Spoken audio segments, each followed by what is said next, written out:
Não há evidências de que a autoria de Pedro para a primeira carta tenha alguma vez sido desafiada na igreja primitiva. Em 2 Pedro, há textos que indicam a autoria de Pedro.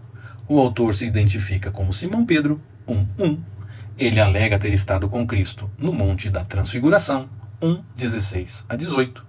Ele teria escrito uma carta anterior às pessoas a quem 2 Pedro é dirigida, 3:1. E ele usa várias palavras e frases semelhantes às encontradas em 1 Pedro. Esses fatores apontam Pedro como o autor genuíno das duas cartas. Pedro se dirige aos cristãos que vivem em várias partes da Ásia Menor, os quais estão sofrendo rejeição no mundo devido à sua obediência a Cristo. 1 Pedro 4:1-4 e de 12-16. Ele, portanto, relembra-os de que tem muita herança celeste. 1 Pedro 3:1-5. Soube das tentações deles e refere-se a eles como estrangeiros dispersos. 1 Pedro 1:1. Eles são, em sua maioria, gentios convertidos. Sua antiga vida era de obscenidades, bebedeira e idolatria. 1 Pedro 4:3.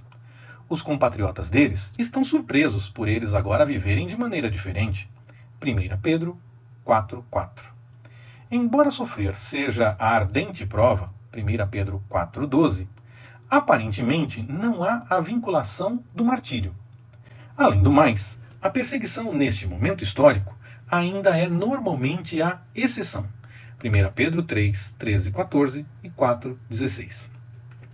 Em 2 Pedro, vemos as instruções e exortações do apóstolo à medida que ele se aproxima do final de sua vida.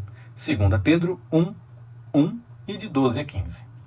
De acordo com a antiga tradição da Igreja, Pedro foi martirizado em Roma durante o governo de Nero. Se a tradição é confiável, então sua morte ocorreu antes de 68 d.C., quando Nero morreu. Para a primeira carta, acredita-se que o início dos anos 60 d.C. seja uma boa estimativa, e para a segunda carta, entre a perseguição depois do incêndio em Roma e o ano da morte de Nero, perto de 68 d.C.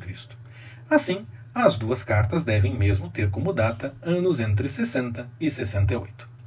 Seguimos na próxima semana, permitindo o Senhor.